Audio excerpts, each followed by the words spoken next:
안녕하세요. 아들, 딸 하나씩 낳고 남편과 이제는 정으로 사는 아줌마의 이야기입니다. 날씨가 점점 풀리며 따뜻해지는 게 느껴지네요. 봄철에 꽃이 피면 우리 호랑이 같던 시어머니 기일이 금방이구나 싶죠. 올해도 제사 준비하려고 과일이며 고기며 장을 보다 보니 속도 답답하고 생각이 많아져서 이렇게 글을 보냅니다. 저희 남편은 사남매예요. 위로 형 둘과 아래로 막내 여동생이 하나 있죠. 남편이 남들한테 자랑할 만큼 훌륭한 인물은 아니지만 한 집안의 네 남매 중에는 그나마 쓸만한 사람이지 싶네요. 남편은 셋째로 위아래 사이에 끼어 태어났어요. 그래서 부모님께 관심과 사랑을 받고 싶어 어찌나 눈치를 많이 보며 지냈는지 늘 기가 죽어 있었네요. 멀리서 봐도 어깨가 축 처져 있고 무슨 말만 하면 눈치를 살피며 눈만 대굴대굴 굴렸죠. 제가 오죽 답답하면 입이 닳도록 했던 말이 기죽지 마, 눈치 보지 마, 남자답게 행동해봐 였을 정도입니다. 혼기가 꽉 찬 젊은 남녀가 만나 마음이 맞았으니 일은 빨랐습니다. 사계절을 다 함께 보내기도 전에 뱃속에 아이가 찾아왔고 그제야 시부모님께 인사드리게 됐어요. 손잡고 처음으로 시댁에 인사를 갔던 날이 아직도 생생하네요. 남편과는 딴판인 딱 봐도 놀기 좋아하는 형들의 여우 같은 시누이, 거기다 내가 호랑이굴에 들어왔구나 싶은 시부모님까지.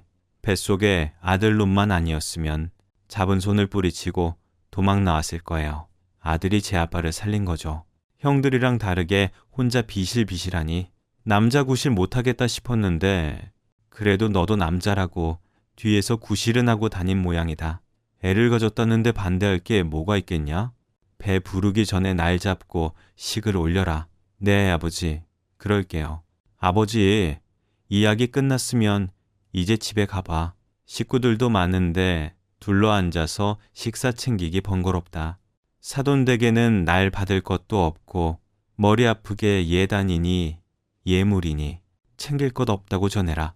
자리에 앉고 임신을 했다고 그럼 책임을 져야지 결혼해라.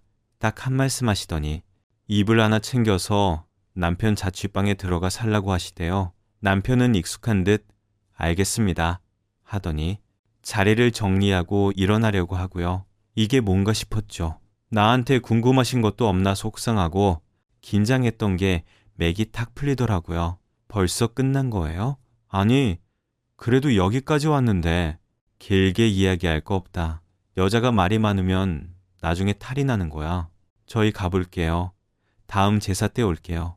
언니, 일찍 와요. 이제 며느리니까 제사도 챙겨야죠. 그쵸, 엄마? 올 거 없다. 괜히 배불러 오면 일 방해가 되니까 오지 마. 찬바람이 쌩하니 불었어요. 하나 있는 신우는 얼마나 얄밉게 말하던지 본인이 손이 귀한 사람도 아닌데 시부모님 옆에 찰싹 붙어 앉아서는 여우 같더라고요. 그때도 지금도 신우 생각만 하면 자다가도 가슴을 치며 일어났네요. 그렇게 결혼을 허락받고 시댁에서 나와 남편 자취방으로 가는 길이었어요. 당신은 걱정할 거 없어. 시집살이도 없을 거고 내가 전부 못하게 막을 거야. 그러니까 나만 믿어. 알겠지? 당신은 우리 아이만 생각해. 그 말이 얼마나 멋있고 든든하던지 둘이 손 꼭 잡고는 그래, 둘만 잘 살자. 다짐을 했죠.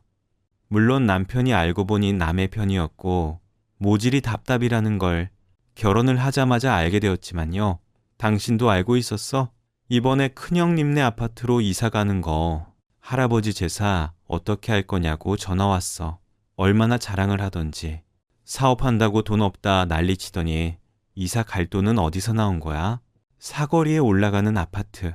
그래, 큰형님이 이사 준비하시느라 정신없다고 하더라. 큰형님, 또 아버님께 손 벌린 거지? 맞지? 아유, 안 봐도 비디오지. 나 정말 서운하다. 서운해. 우리 집 전세금 올린다고 도와달라고 할 때는 돈 없다고 생판 남인 것처럼 거절하시더니 큰형님은 장남이라고 꿈뻑 죽지. 아주 형이랑 형수가 아버지한테 잘하잖아. 그리고 막말로 그게 아버지 돈이지 우리 돈이야? 빌려주는 사람이 싫다는데 나보고 어쩌라는 거야? 1년에 6번이 넘는 제사상, 그리고 해마다 생신상 차린 게 누군데? 나 아니야? 집안 대소사에는 우리 집만 찾고 자기들은 바쁘다고 매번 쏙쏙 빠지면서 콩고물은 당신 같은 우리 집에 아니라 다른 형제들한테만 떨어지잖아. 마음 좀 곱게 먹어. 그래서 할아버지 제사는 어쩌기로 했는데 다들 뭐래? 이 화상아, 말 한마디만 더 해봐.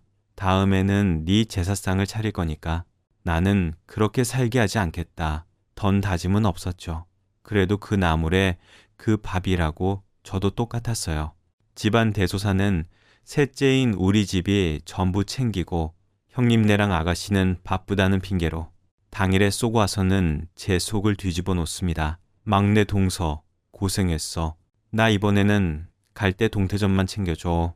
저번에 그 동그랑땡은 가지고 가서 못 먹고 버렸거든. 두부가 많이 들어갔는지 퍽퍽해서 맛이 별로더라. 동그랑땡은 돼지고기를 많이 넣어야 맛있어. 다음엔 모르면 물어봐, 동서. 알았지? 어머, 동시 가방 못 보던 건데 이거 어디 거야? 역시 형님이셔. 이번 여름 신상 어때요? 오늘 백화점을 갔는데 너무 예쁘잖아요. 그래서 애 아빠 카드로 몰래 긁었어요. 기가 차더군요. 누군 집에서 제사상에 넣을 거 만드느라 바쁜데 누구는 그 시간에 백화점에도 다녀오고요.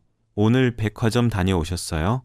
일 때문에 바빠서 못 오신다면서요. 어머 동서, 우리 같이 비즈니스 하는 사람들은 백화점 다니는 것도 일이야. 그렇죠 형님? 아, 우리 막내 동서 삐졌구나. 내가 다음에는 동서 선물도 하나 사올게. 으이구, 말을 하지 그랬어? 시장에서 장사하는데 백화점 물건을 쓰겠어? 그렇지, 동서. 얼마나 대단한 일들을 한다고. 만날 때마다 시장에서 장사하는 우리 집을 살살 무시합니다. 속으로는 천불이 나지만 보는 눈들이 있으니 참을 인을 100번은 넘게 쓰며 참아왔죠. 그렇게 자식들을 키워내고 장사의 집안일을 정신없이 살다 보니 시간이 1년, 2년 순식간에 지나가 버렸어요. 첫째 형님네는 영어로 어렵게 샬라샬라 하는 이름을 건 인테리어 회사, 둘째 형님네는 물 건너에서 옷이랑 가방을 사다가 판다고 하고, 막내 신우는 남편이랑 같이 학원을 개원하는데 우리는 세월이 흘러도 시장 장사판에 있었네요. 벌이도 고만고만하고요. 그러던 어느 날 첫째가 초등학교 졸업반이었던 해, 유난히 꽃샘 추위가 심했던 날이었어요. 그날따라 평소 같으면 벌써 잠들었을 시간에도 잠이 오질 않아서 자리에 누워 뒤척이고 있었죠. 그때 갑자기 전화벨이 울리는데 순간 심장이 쿵 떨어지면서 큰일이 생겼다 직감적으로 느껴지더라고요. 전화의 내용은 시아버지가 심장마비로 돌아가셨다는 내용이었습니다. 건강에는 전혀 이상이 없던 시아버지가 그날 갑자기 화장실을 다녀오다 쓰러지셨고 구급차가 도착하기도 전에 손도 못 쓰고 떠나신 거죠. 생각지도 못했던 일에 정신이 없었어요. 그렇게 울며불며 장례를 치르고 나니 나 참 그것들 빠르대요. 언제 뒤에서 모여 그 지랄을 한 건지 장례식장에서 돌아와 버스에서 내리자마자 유산 이야기를 하더라고요. 본인들끼리 모여서 아버님 재산 분할을 끝냈대요. 셋째는 배운 게 없어서 잘 모르니까 가방끈 길고 배운 것 많은 본인들끼리 이야기를 했다 하대요. 땅의 주식에 현금까지 싹 다 본인들이 나눠 먹고 우리는 지금 시어머님이 살고 계시는 아파트를 준다며 아주 인심 쓰듯 말을 했어요. 뭐라도 하나 챙겨줘서 고맙다 해야 하는 건지 아니면 저님들을 한번 죽도록 패야 하는 건지 순간 골아프게 고민을 했죠. 그런데 나한테만 큰 소리 낼 줄 아는 귀신 같은 남편놈이 냅다. 알겠어. 고맙다. 하고는 집으로 가자더군요. 나는 아직 입도 뻥긋 못했는데 이 남편놈은 왜 혼자서 난리야 싶어서 화를 내려던 순간 우리 엄마 불쌍해서 어쩌지? 엄마 혼자 살아야 돼. 아파트까지 셋째 오빠가 가지고 가면 엄마는 어딜 가서 살아? 오빠, 엄마 나가라고 할 거야? 막내 신우가 남편 다리를 붙잡고 쇼를 하기 시작했죠. 언제부터 우리 엄마 하면서 챙겼다고. 아주 웃기더라고요. 그런데 다른 형제들도 아파트 준다고 했지만 지금은 시어머님이 살고 계시니 당연히 어머님도 모시는 조건이다. 막내 너는 걱정하지 말아라 하는 거 있죠. 이것들이 누구 맘대로 나보고 홀 시어머니를 모시라고 하는 건지 눈이 뒤집어졌는데 남편이 절 끌어내고 도망치듯 자리를 빠져나왔어요. 그날 집에서 대판 싸웠죠. 너 혼자 어머님 모시고 살라고? 나는 그 아파트 받을 마음도 없고 무슨 거지한테 동전 던져주는 것만 같아? 다 쓰러져가는 아파트 하나 던져주면서 원하는 것도 많다고요. 남편은 입을 꼭 다물고 고개만 숙이고 있더군요. 당장 어머님 모시지 못한다고 가서 말하라고 소리를 지르고 주먹으로 어깨를 때리니까 그제야 입을 열었어요. 여보, 남들이 보기에는 답답하다 모자라다 할지 몰라도 나는 형 동생 없이 딱 한 번만이라도 엄마 옆에 혼자 있어 보고 싶어. 다른 형제들한테 엄마 사랑 나눠주지 않고 온전히 나 혼자만 엄마 사랑 받으면서 살아보고 싶어. 미안해. 남편은 오히려 형제들이 엄마를 떠넘겨서 본인은 감사하대요. 엄마를 독차지할 수 있어서 말은 다 못해도 너무 설렌다고 울면서 말하는 거죠. 그러니 어떤 아내가 그 모습을 보고 계속 욕을 할 수가 있겠어요? 모질이 멍청이라고 해도 우리 아들 딸 아빠인데 얼마나 서러웠으면 다 늙어서라도 부모 사랑 한번 받아보고 싶을까 하는 생각에 아이고 불쌍한 인간아 하면서 끌어안고 같이 엉엉 울었네요. 그 뒤로 살던 빌라는 처분하고 에라 나도 모르겠다 심정으로 합가를 하게 되었죠. 그런데 호랑이 같던 시어머니는 나이가 드셔도 똑같더라고요. 어머님, 좋아하시는 된장무침 했어요. 식사하세요. 냉장고에 있는 장으로 무친 거냐? 네, 어머니. 어머님께서 미리 꺼내두신 거 아니에요. 그걸로 하면 무슨 맛이 있다고? 내가 베란다에 따로 담아둔 것이라 말했는데 죄송해요 어머님. 제가 깜빡했어요. 사사건건 트집을 잡으시는 건 아니었지만 가끔씩 반찬이 짜다, 국이 싱겁다 한마디씩 툭툭 하셨죠. 그럴 때마다 오리 주둥이 마냥 입이 쭉 나와서 퉁퉁거리는 저와 나는 아무것도 모른다는 시어머니 사이에서 남편만 눈치를 보느라 아주 개고생을 한 거죠. 어머니, 내일 오랜만에 가 계시는 날인데 애들이랑 같이 바다라도 보러 가시겠어요? 매일 집에만 계시면 답답하잖아요. 나가서 수산시장도 둘러보고 같이 회도 드시게요. 그럴 거 없다. 나는 두고 애들이랑 다녀와라. 늙은이가 나가서 뭘 안다고. 어머니, 그러지 말고 저희랑 같이 다녀오세요. 귀찮게 하지 말래도. 내일 큰 집에서 온다고 하니 알아서 저녁이랑 먹을 테니까 나는 두고 너희들끼리 다녀와. 볼 일 없다. 엄마의 사랑을 받고 싶다던 남편의 어깨는 더욱 축 내려앉았어요. 어머님은 남편이 외식을 가자고 해도 백화점에서 고운 옷을 사다 드려도 집에서 밥 챙겨 먹으면 그만이다. 너희는 나갔다 와. 아이, 귀찮게 하지 말래도 왜 너는 2번, 3번 말을 하게 하니? 머리 아프다. 이걸 돈 주고 왜 사와? 입지도 않을 건데. 당장 들고 가서 환불해. 어찌나 매섭게 거절을 하고 방으로 획하니 들어가시는지 나중에는 우리 아들 딸이 할머니한테 말 한번 붙이기도 힘들어했죠. 할머니가 거실로 나오면 쥐도 새도 모르게 본인의 방으로 숨어 들어갔으니까요. 어느 순간부터는 남편도 포기하고 어머님 눈치만 보기 시작했고요. 그러다 언제부터인가 평소에는 오지도 않던 인간들이 돈이 필요하면 연락도 없이 찾아오는 일도 많아졌어요. 어머님, 감사해요. 이 사람이 사업을 한다고 일을 벌려서. 그래도 첫째 아들 믿으시죠? 저희가 지금까지 빌려간 거 2배로 돌려드릴게요. 내가 우리 엄마 덕분에 큰 고비 하나 넘겼네. 오늘은 다 같이 나가서 갈비 먹을까, 엄마? 옷 입어요, 빨리. 내가 기분이 너무 좋아서 그래. 이제는 시어머님 댁이 아니라 우리 집인데도 얼마나 염치가 없는지 항상 빈손으로 떨렁떨렁 와서는 과일 좀 내놔라. 마실 거 없냐? 진상이 따로 없었죠. 엄마, 지난번에 도와준 거 너무 고마워. 그런데 엄마도 요즘 알지? 애들 학원이 수학 하나 영어 하나에선 부족하거든. 선생님을 조금 더 불러야 할 것 같은데 남편은 꼴의 동생이라고 형들이 이야기할 때와는 조금 달리 행동했어요. 노는 엄마한테 돈 빌려달라는 말 말고는 할 말이 없어? 어쩜 매번 올 때마다 죽는다, 죽는다 곡소리야? 그런 소리 할 거면 그만 와.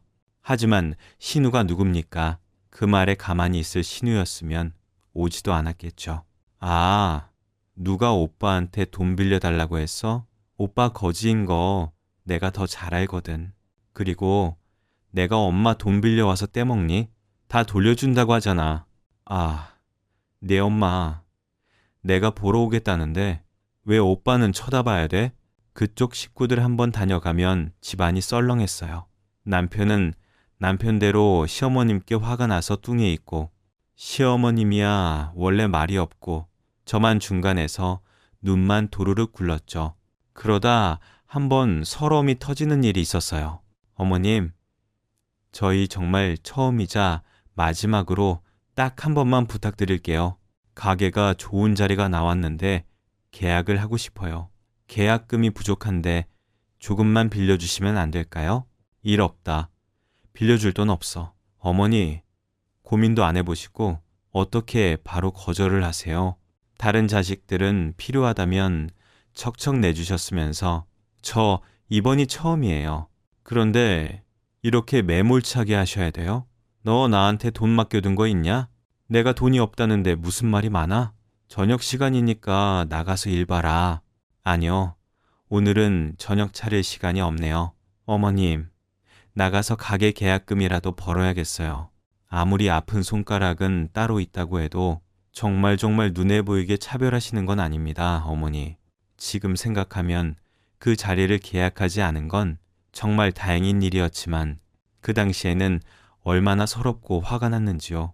다른 자식들에게는 이것보다 더 큰 돈을 턱턱 내어주시면서 제일 못 사는 셋째 놈은 돈에 자도 꺼내기도 전에 거절을 하시니 그날은 저녁도 차리지 않고 나가 울면서 술을 어찌나 마셨는지 몰라요.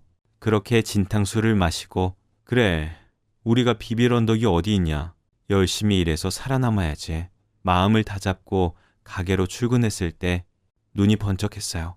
비즈니스 하는 사람들 손이 맵더라고요. 어머, 형님, 이게 뭐 하는 거예요? 나와요. 아파요. 지금 누구 머리채 잡아요? 동서, 그렇게 생각 안 했는데 아주 무서운 사람이네. 뒤가 구려서 어머님 모시고 사는 거야, 그래? 어디서 어머님 돈을 빼돌리려고 해? 아주 앙큼하네. 이거, 언니, 아주 본때를 보여줘요. 아파트 하나 넘겨줬으면 만족해야지. 시장 바닥에서 장사하더니 돈 냄새 맡으니까 눈이 돌았지. 아주 우리 엄마 돈을 탐내. 오늘 눈물을 쏙 빼야 해. 제가 어머님 돈을 언제 넘봤다고 그래요? 이거 놔. 당장. 저는 대머리가 되는 줄 알았네요. 어찌나 손아귀 힘이 좋던지 머리채를 잡고 흔드는데 골까지 울리더라고요. 신우는 옆에서 무슨 년 하면서 추임새를 넣고 옆집 야채 가게 사장님 도움이 아니었으면 초상치를 뻔했죠. 소식이 어찌나 빠르던지 제가 어머님께 손 벌렸다는 걸 알고는 머리끝까지 화가 나서 가게로 찾아온 거였어요. 돈에 욕심내면 죽인다, 어쩐다 하면서요. 내가 받기라도 했으면 머리카락 뽑히는 게 뭐가 아깝겠어요? 그런데 돈 100원도 구경을 못하고 머리채를 잡히니 억울하고 서럽고 하늘이 무너지는 기분이었네요. 준이 아빠, 내가 왜 이렇게 살까? 왜? 나 그냥 나가서 확 죽어버릴까? 시장 바닥에 소문이 쫙 퍼졌는데 내가 얼굴을 들고 다닐 수 있겠어? 사람들 앞에서 머리 잘 잡혀서는 미친년 마냥 끌고 다니고 본인들은 전부 돈 받아가고는 우리도 좀 먹고 살게 도와달라는데 그게 머리채 잡힐 만큼 잘못한 일이야? 그래? 준이 엄마. 미안해. 내가 다 미안해. 당신한테 할 말이 없어. 네가 나한테 할 말이 있겠어? 너처럼 안 살게 하겠다며. 근데 이게 뭐야?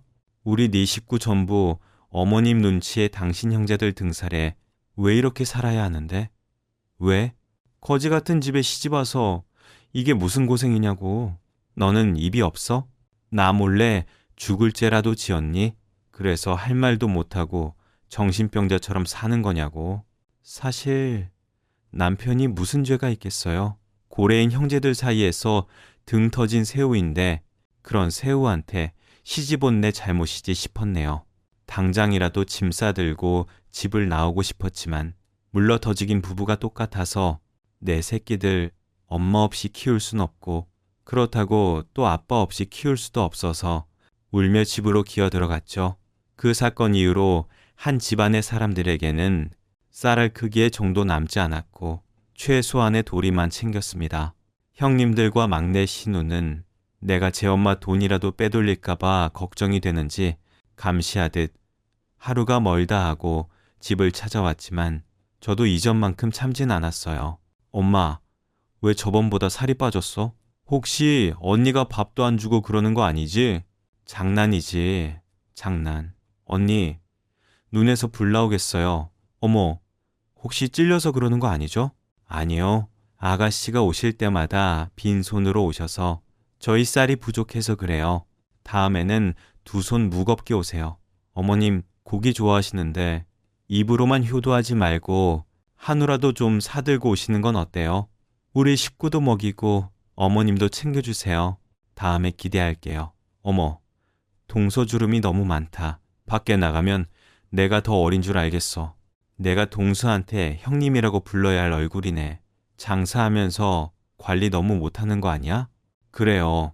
그럼 이제부터 저한테 형님이라고 부르세요. 그리고 형님이 말씀하시는 게 하도 어린애 같아서 사람들이 얼굴 못 봐도 제가 더 형님인 줄 알 거예요. 집에 돌아가며 화가 나 씩씩거리는 것들을 보면 속으로 아주 통쾌했죠. 물론 매번 속 시원하게 맞받아치지는 못했지만요. 그러던 어느 날 시어머니 방문 앞에서 형님과의 대화를 듣고는 뒤로 나자빠질 뻔한 일이 생겼습니다. 어머니, 이번에 민석이 대학 가는 거 아시죠? 얼마나 대견한지. 아버지 물려받겠다고 건축학과를 지원했지 뭐예요. 누구 손자인지 얼굴도 잘생겼는데 마음도 곱고 속으로 한참을 비웃었죠. 조카 자식 공부도 못하고 띨띨한 거 동네 전부 소문나 있었는데 누가 몰랐겠어요.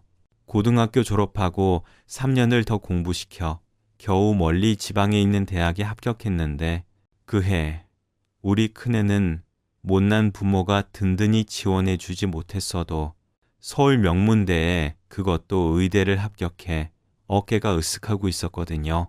3년을 더 공부했으면 당연히 합격을 해야지. 무엇이 대단해서 그렇게 큰 소리야? 어머님, 요즘 3년은 다들 기본으로 더 공부해요. 어디 가서 그런 말씀 마세요. 어머니 나이 드셔서 잘 모른다는 소리 들을까 겁나요. 그런데 장손이 떡하니 대학에 합격했는데 선물 안 해주실 거예요? 4년치 학비는 내가 한 번에 보태주마. 민석이한테 고생했다고 전해라. 정말이요. 그렇게 큰 걸 바란 건 아닌데. 우리 장손 잘 돼서 어머님이 너무 좋으신가 보다. 그렇죠? 방문 앞에서 그 말을 듣는데 띠용하더라고요. 우리 아들이 의대에 합격했다는 말을 들으시고 고개 한번 끄덕이고 마셨던 분이 멍청한 조카 자식이 알지도 못하는 대학 합격했다는 말에 4년치 학비를 보태주시다니요. 모시고 사는 건 우리여도 저 잘난 돈은 곰 같은 자식 말고 여우 같은 자식놈들한테 다 흘러가는구나 싶으면서 말로 맞춰서 뭐 하나 받아가는 건 저 인간들인데 힘이 쭉 빠져버렸네요. 너는 우리가 시장 바닥에서 장사한다고 무시하는 줄 알았지. 그런데 내 새끼 잘난 의사 가운을 입혔는데도 무시하는 걸 보니 어지간히 싫으신가 보다. 기대를 하지 말아야지 하는데도 어쩜 매번 사람을 이렇게 실망시키는지. 내 잘난 새끼들까지 이 집에서는 찬밥 신세구나 하면서 주방에 숨어서 몰래 소주 한 병을 다 마셨네요. 그렇게 시간이 흐르니 세월의 장사는 없는지 호랑이도 째려잡을 것 같은 시어머니도 병원을 모시고 가는 날이 점점 많아지기 시작했어요. 몸은 아파도 정신은 깨끗하신 양반이라 더욱 신경 쓸 게 많아졌고요. 제 엄마가 기침이라도 한번 하면 아주 오만 놈의 자식들이 전부 달려왔어. 노인네한테 신경을 쓰고 있는 거냐? 보양식 좀 챙겨 먹여라. 지랄을 하더군요. 그래도 모시고 간다는 놈은 하나 없었네요. 시어머니가 워낙 말이 없는 사람이라 표현은 못해도 애틋하고 그리운 자식들이 하룻밤이라도 모신다 하질 않으니 속으로는 얼마나 서러울까 싶더군요. 네, 알아요. 지금 이야기를 들으시는 분들은 아이고 이 아줌마 그렇게 당하고도 오지랖이 넓어서 정신을 못 차리네 욕하시겠죠. 다른 사람들도 우리 모습 답답할 텐데 아들 딸이라고 오죽하겠어요? 자식들도 우리가 사는 게 답답해 보였는지 일찌감치 독립해 나가버렸고 그 넓은 집에서 셋이서 지내기 시작했어요. 우리가 하루 종일 하는 말이라고 어머님 저희 가게 나가요. 어머님 식사하세요. 안녕히 주무세요. 뿐이었죠. 그날도 똑같이 새벽같이 가게 문을 열어야 해서 시어머니가 계시는 방문을 향해 어머님 저희 나가요. 식사 꼭 챙기세요. 말했어요. 주문이 큰 건도 많았던 터라 점심을 챙기는 전화는 고사하고 저녁 밤이 늦어서야 둘 다 땀에 절어 퇴근을 했고요. 그런데 집 현관문을 열고 들어가자마자 고개가 휙 돌아갔고 내가 뺨을 맞았구나 알기도 전에 큰 아주버님이 던진 의자가 남편 바로 옆으로 떨어졌네요. 뺨은 얼얼하고 물건들은 날아오고 남편과 저는 놀라서 뭐하는 짓이냐고 소리를 지르고 난리가 났습니다. 그런데 그 순간 신우가 알아들을 수 없는 말을 하더군요. 언니랑 오빠가 사람이야? 어떻게 우리한테 말 한마디 안 하고 엄마를 요양원에 버릴 수 있어? 우리 오면 그렇게 눈치를 주더니 엄마한테도 그랬지? 나쁜 년이 천벌 받으려나? 큰 아주버님도 이를 거들며 말했어요. 지금이 몇 시야? 전화 없는 놈들이 엄마 밥도 안 주고 너 이 새끼야. 이거 노인 학대 알아? 엄마를 요양원에 버려? 금수만도 못한 새끼. 요양원이라니? 무슨 소리예요? 남의 집에서 뭐 하는 짓이냐고요? 우리 몰래 엄마 요양원에 갖다 버렸잖아. 저는 뭔가 잘못 돌아가고 있음을 느꼈어요. 더 늦기 전에 이를 바로잡아야 한다고 생각했습니다. 야, 너 뚫린 입이라고 아무 말이나 하지 마. 우리가 어머님을 왜 버려? 버린 건 너희들이지. 어머니 어디 계세요? 어머니 저것 봐. 너 지금 연기하니? 요양원에 계시는 어머님이 여기 왜 있어?